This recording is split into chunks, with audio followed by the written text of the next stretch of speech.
Hello, hello, hello, hello, everyone. Come in, hit the like, hit the share button, and I'm in front of my laptop doing some work, making it do what it do.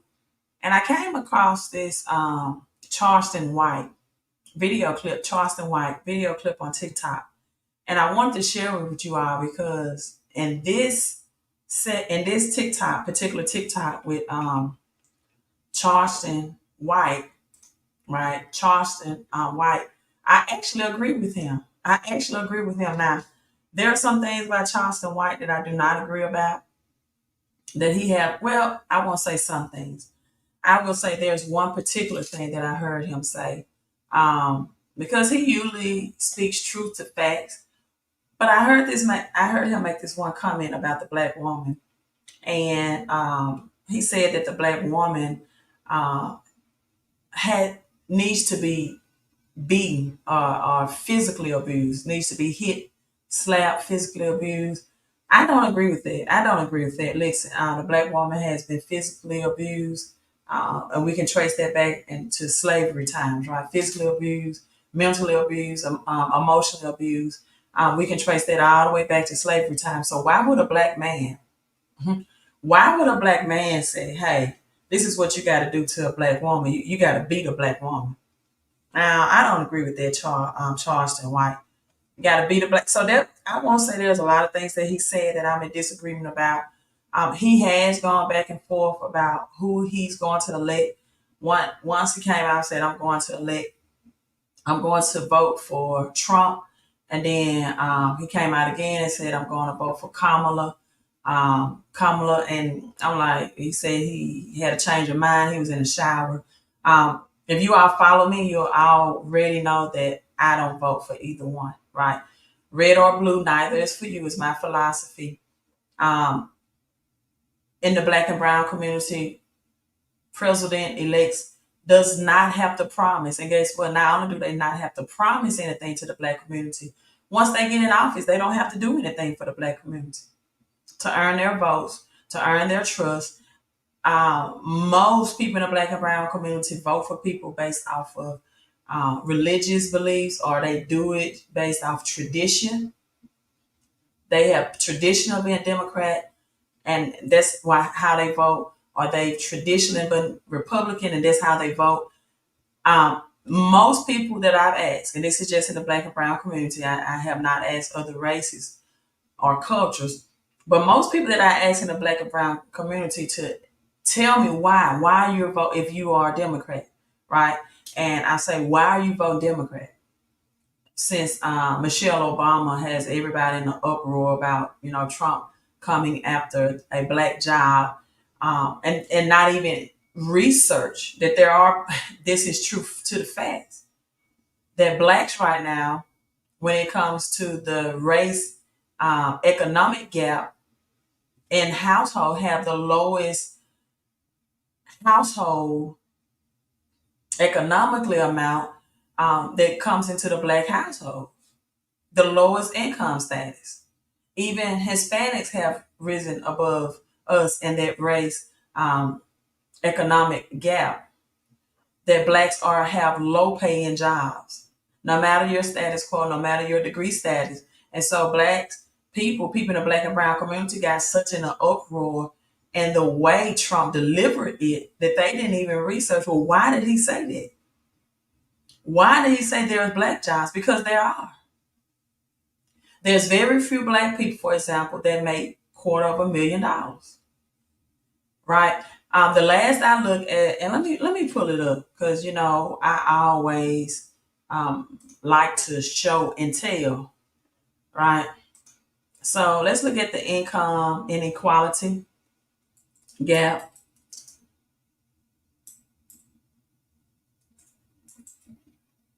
in America, and I will show it and tell you. Um, let's see. I want to pull up the white black wealth gap. I want to show it to you in a diagram. And while you're come in and hit the like and share button, right? So let's look at the U.S. How U.S. earners shares of total household income. Let's look at how that is spread out. And also, let me know what part of the world you are tuning from in from. Drop your city and or state or your country. And let me know what part of the world you are tuning in from. So let's look at the income distribution. Let's look at the pre-tax. That's before taxes. And so income earners, top 10% of income earners. Let's look at 2016, right? 50%. Has anything changed? The inequality gap. 13% people are the bottom, 50% of earners, and the middle income earners or middle class is at 37%. Now, the bottom 50% in 2016 percentiles had income, listen, of $0 to $53,000. Right?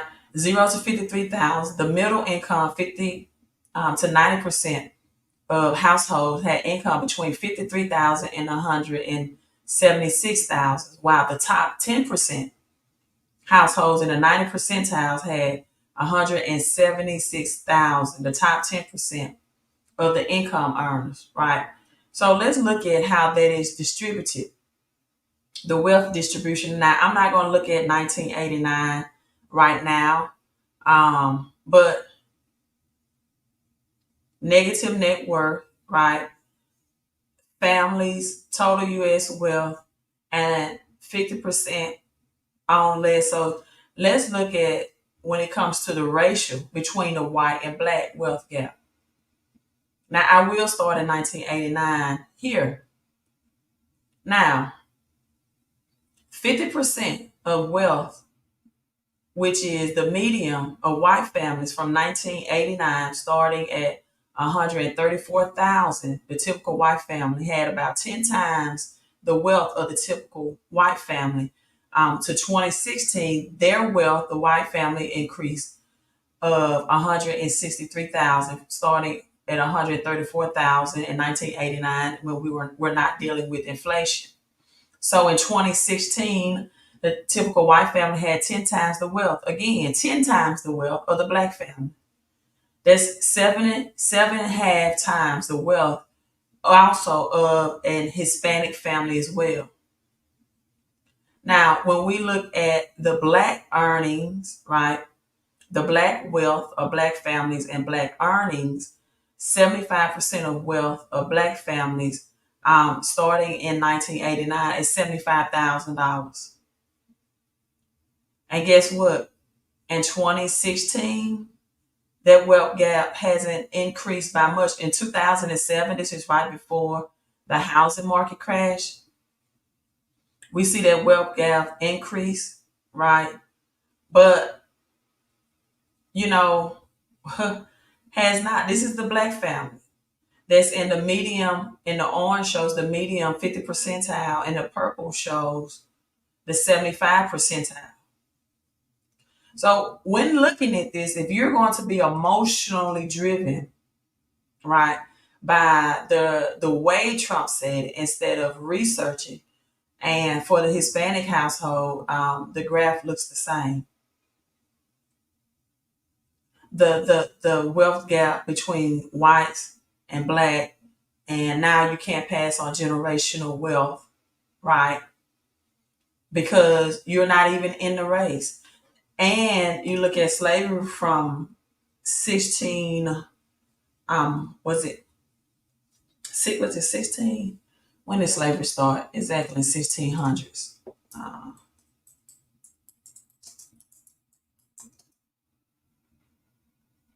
Slavery started in America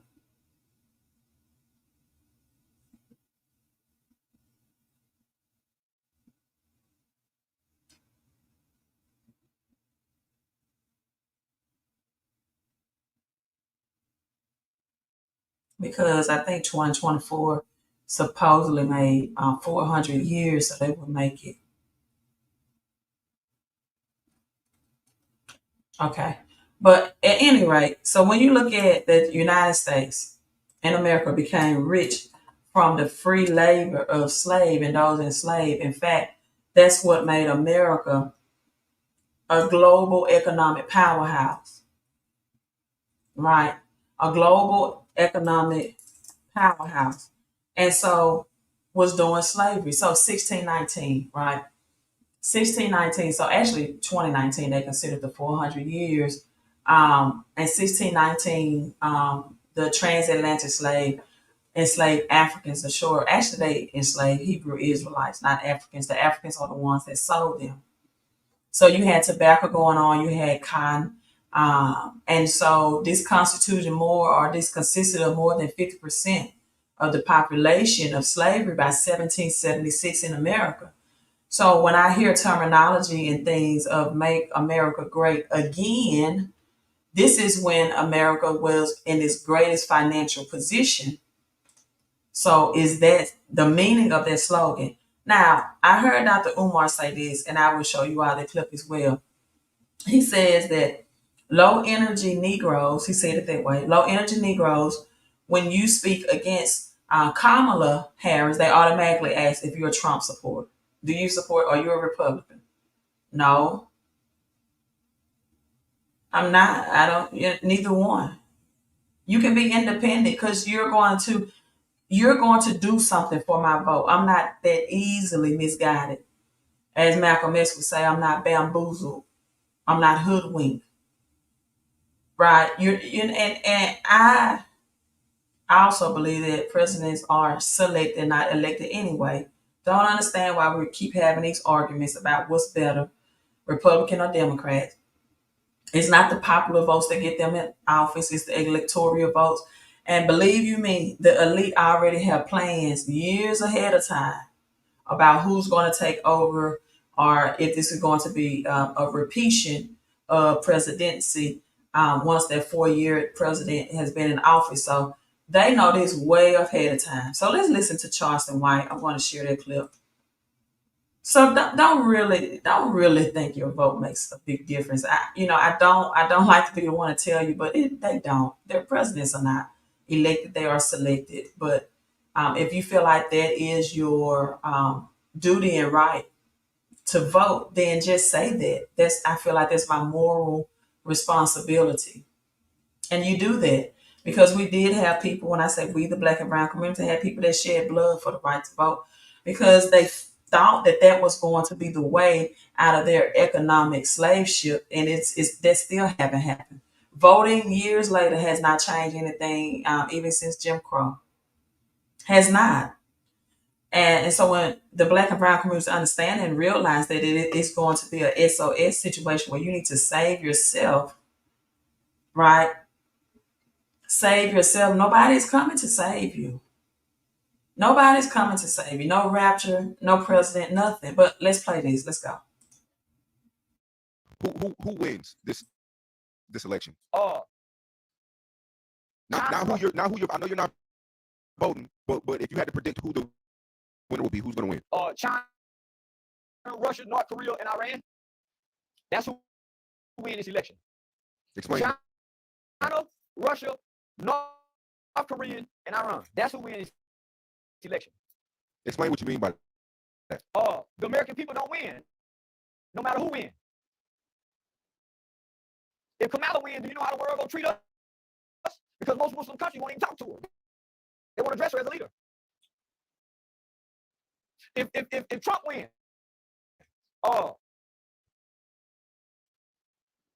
we don't win. Nobody wins this election, buddy. This is the start of America's fall.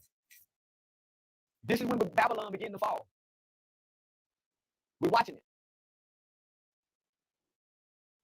Our president told us that he was confident enough to be president, that he's okay. Only for him to back out and give us Kamala, somebody we didn't pick. She was given to us.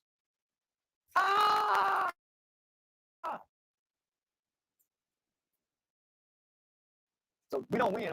Who wins? Now I definitely agree with them there.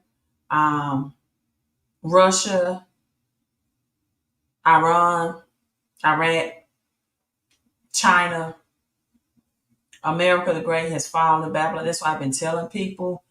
Many people have been saying this is worse. This is going to be worse than the 1930 Great Depression. As much as I've been talking about this, I don't think I'm even going to be prepared enough for what's about to happen. Now, I do believe that the Bible is a psychological book. The Bible has metaphors and um, alliterations, right?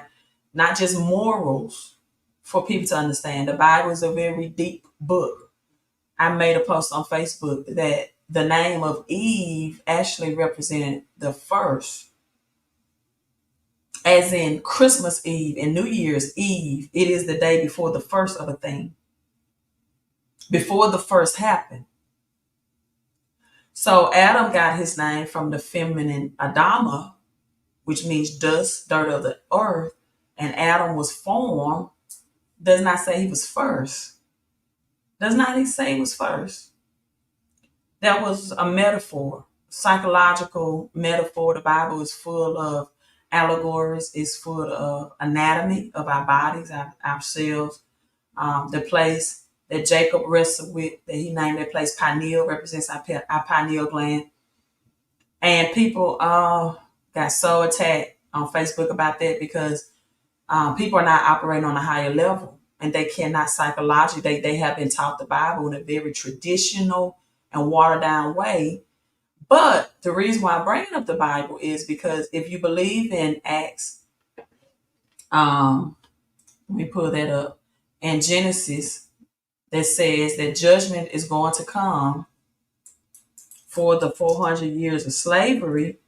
I know you may be saying, well, Queen, you just said the Bible is a psychological book. It's full of metaphors. Nothing, it represented something. It did. However, the writers of the Bible, right? The writers of the Bible, let me say it this way. The powers that be are going to carry out what the writers of the Bible put in there years ago. Right? And so when you look at Genesis 15 and 13, let's look at that one. And it's also again in New Testament for people to say, well, I only read the Old Testament, not the New Testament. Then some people say vice versa. It says, and the sun was setting. This is why the Bible tells you the evening and the morning is the first day. That's Eve again. It starts with Eve. Adam started with Eve. Adam came from the name Adama. I mean, Google it. Adama means dirt, dust from the ground. The Bible says the evening and the morning is the first day, but man has made the morning and the evening the first day. Eve was first. Eve was Adama from the dirt of the ground. But at any rate, so Genesis 15 and 12, as the sun was setting, Adam fell into a deep sleep, and thick and dreadful darkness came over him. Then the Lord said to him, know for certain that your descendants will be strangers in a country not their own, and they will be enslaved and mistreated for 400 years. Now, I broke down in many live streams about how 1619, why another day was added to the calendar to make it 365 days. So 400 years mathematically was not 2019. It's really the 400 year is going to start in the fall judgment of this year, 2024, once you do the calculation. Because they added to the Gregorian calendar another day. So if you don't know the correct days of the calendar, or you don't know the history of this, then you don't know the seasons that this is going to happen. And that's exactly was the purpose of what they wanted to do. So you can prepare. But Genesis again, but I will punish the nation they serve as slaves, and afterward they will come out with great possessions. Now, I don't know if great possessions is going. Now, some people say that this already happened with Pharaoh, right? Pharaoh, and when he slayed the ancient Egyptians, and they came out with great possessions. However, Let's go to New Testament, Acts 7 and 6. Because according to the Bible, the ancient Egyptians were not enslaved under Pharaoh for 400 years. But let's look. Acts 7 and 6. I'm just going to do the NIV. And God spoke to him this way: for 400 years, your descendants will be strangers in the countries not their own, and they will be enslaved and mistreated. But I will punish the nation they serve as slaves, God said. And afterward, they will come out of that country and worship me in this place and serve me in this place. Now, if you read Deuteronomy 28, I'm not going to spoon feed that to you and read that to you. But Deuteronomy 28 goes on to say in verse 68 that they will return to Egypt in ships, and no man can buy them. That means nobody's going to be able to buy the blacks that were bought, or ancestors or descendants rather, that were brought to America during the 1619, the descendants. Nobody's going to be able to free you but the true God. But God. Right? So that's why, let me play Charlie again, Charleston, White. That's why he said that the judgment of America, no president is going to be able to save you either. No president. No president. The judgment is here for America. But if you had to predict who the winner will be, who wins this election? Not who you're. I know you're not voting, but if you had to predict who the winner will be, who's going to win? China, Russia, North Korea, and Iran. That's who win this election. Explain China, that. Russia, North Korea, and Iran. That's who win this election. Explain what you mean by that. The American people don't win, no matter who wins. If Kamala wins, do you know how the world gonna treat us? Because most Muslim countries won't even talk to her. They want to address her as a leader. If Trump wins,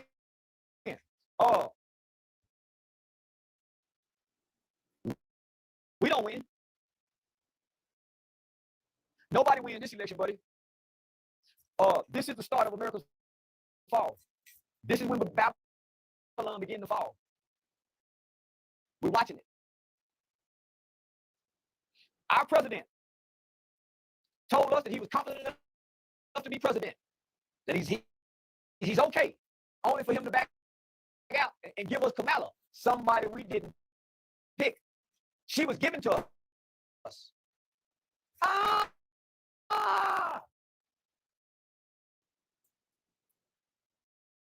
So we don't win. Who wins this election?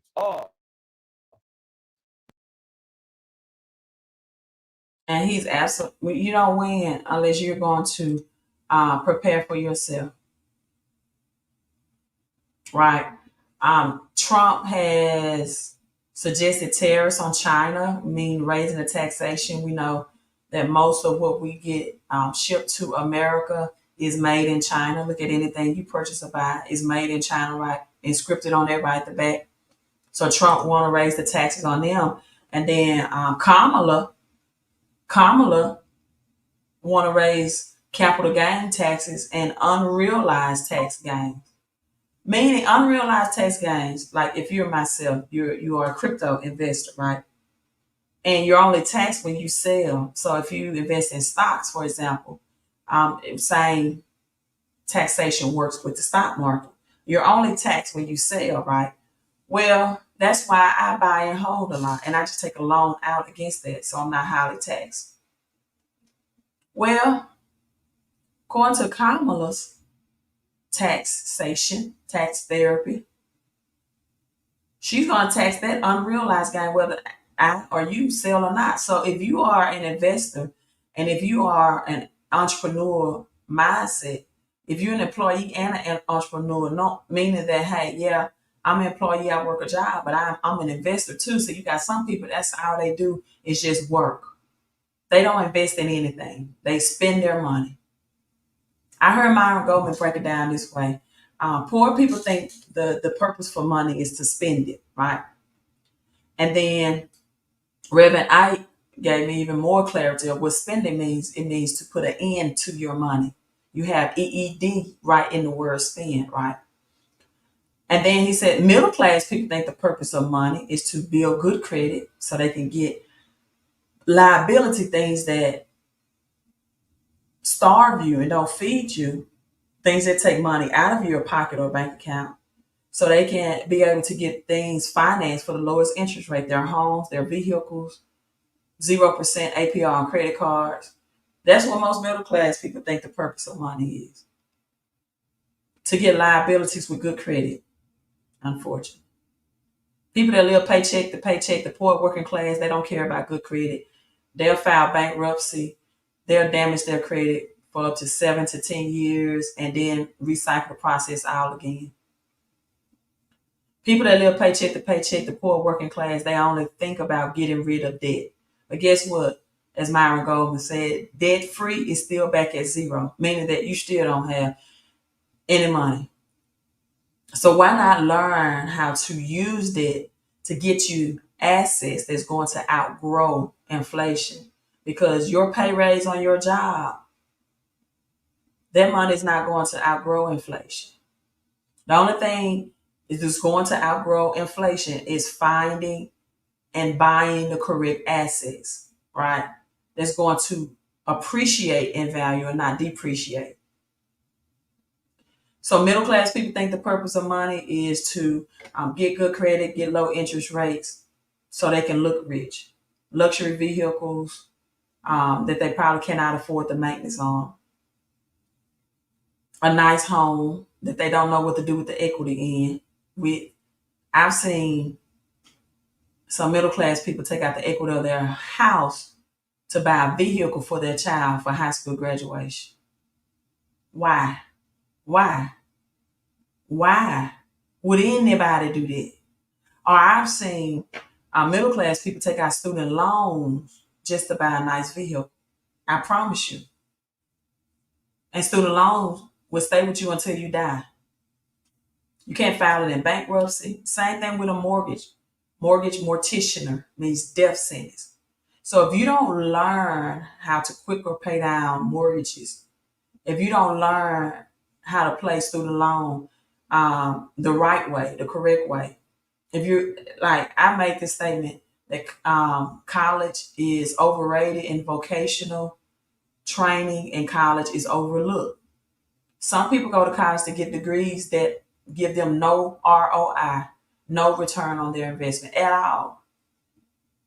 So instead of looking for a president to save you, instead of looking for a rapture, which rapture is not in the Bible, it's actually called the second coming of Christ. And guess what? In Revelation, when it talks about the second coming of Christ, it's talking about God coming from the clouds on a white horse with fire and brimstone to fight, to war. Not coming back to save souls. And what many people call a rapture is those Bible verses that talks about like Enoch just suddenly disappeared from earth and was caught up in the higher heavens. But it always amazes me that people don't want this transition from earth until recession comes. And the Bible is a book that shows you how to grow your money. It shows you how to use your credit to get assets, 2 Kings chapter 4. It shows you how to open a home-based business, 2 Kings chapter 4. It gives you monetary lessons on taxes. When Jesus used Peter's boat, Peter's business was in the red. After they leveraged each other for business purposes, Jesus needed a platform. Peter provided Jesus with his boat, and then Jesus, in return, right, vested interest, put Peter business, he was a fisherman by trade, back into business, took him out of the red. Peter said, look, I've been trying to catch fish all night. I can't catch any fish. So that business, that partnership that leveraging. And there was also a tax strategy, because when you have a business as a tax shelter, again, power of a home-based business, you are taxed less out of your paycheck. I was talking to my friend girl last night, and she was like, the more money I make, the more they take. That's why you have home-based business tax deductions to claim. I've been telling people to open them one up for $149 a month. You know why people would cancel that? Because they don't see the thousands that they're going to save in taxes at the end of the year. All they look at is $149 a month. That's money. That's money I could be partying with. That's like $2,000 a year, where you're going to get thousands back more in taxes. But you will party that money away. You will entertain that money away. You will go on a vacation and spend more than $2,000. Rich people take trips. Poor people take vacations. Right? So I'm logging off. I just want to share that. That's just Charleston. I'm going to share this with you as well. This is Dr. Umar. I do agree with him on this. Most people in the Black and brown community think you have to be either Democrat or Republican. And my question is, why? What have either done for the Black and brown community? And then you'll come back with an argument and tell me, well, president can't pass the laws. Okay, so why you make a big deal about voting for him? President just have to sign off with the Senate and the House want. So why you make a big deal about voting for them when you know they don't have the power? Why are you argumentative about it? But anyway, Dr. Umar, let's listen to him. That you are on the Republican, you found a plantation slave. When you speak about Kamala, they call you a Trump supporter. That's how you know you're dealing with a low vibrational, politically uneducated Negro. When you criticize Kamala, they say you must be a member of the Republican plantation. They believe all blacks are slaves. They believe all blacks are slaves. When you criticize Kamala, they automatically assume that you are on the Republican Party plantation. They don't believe that there's a such thing as a free-thinking African. You found a plantation slave. When you speak about Kamala, they call you a Trump supporter. That's how you know you're dealing with a low vibrational, politically uneducated Negro. Ooh, Dr. Umar said a low vibration of politically uneducated. A low vibration, politically uneducated. Teach sister, I took your advice about the home-based business and opened my LLC. Thank you, JP from DC. Yes, and guess what? Once you start, it does not make any financial sense to work as a sole proprietor, to just work under your social security number. You should be working under your EIN, even if you have a job. I know that job is going to pay you through a W-4, but if you have a paycheck, I tap you into the tax experts who reduce your taxes on your paycheck legally, morally, and ethically, so you won't be owing back at the end of the year. And that's an instant paycheck pay raise. See, a lot of people can go outside and just open up an LLC, but they don't know how to make that strategy in their paycheck. And for most people, that's where they earn most of their income, is through their paycheck. And they're highly taxed from their paychecks. Look at your federal taxes. There's nothing I can do about state taxes, right? In fact, if you want to not pay state taxes, move to Texas or Florida or somewhere. But your federal taxes, once you open up this home-based business through me, and you can have an LLC or a corporation if you want further protection from your assets, get a corporation. But if you don't have, if you're renting and you have an apartment or condo, and you don't have many assets, then do limited liability coverage, right? But what most people miss out on is getting less taxes out of their paycheck and picking up the 475 tax deductions. And so if you want to do that, then visit. And congratulations to you. Thank you for making that move. If you want to do that, visit my website, millimoves.com, and show you exactly how to do that. People have increased their paychecks by 500. I had a married couple bring $1,000 back in their household. I share with you all how blacks are the lowest paid when it comes to their jobs anyway. So you might as well maximize your money. You remember TD Jakes? Look, you can say whatever you want to. You kind of TD Snakes if you want to. You can say him. I don't know what him and Puffy did. Maybe they did. Maybe they did. But whatever you say about TD Jakes, he is a smart businessman. He is a smart businessman that understands Bible and business. And he said he came out with a series that said maximize your money. That was old. But he even talked about then investing in dividend paying stocks versus just paying tithes to a tax-free church institution that does not teach you biblical financial strategies, that does not go beyond giving. I only tell you to give, but don't tell you how to grow your money. Oh, that was good. That was good. It started with 2 G's. Let me say it again. These tax-free churches, they get your money tax-free while you're getting highly taxed on it through your paycheck. They only tell you to give, but don't show you how to grow your money. Well, why should they show you? Why, Queen? I want you to ask me this. Ask me why, Sway. Why? Why, Queen, should a church institution, teach you how to grow your money? Well, because the Bible teaches you that. Yeah. Let me pull up that scripture. I was about to log off. The Bible teaches you how to grow.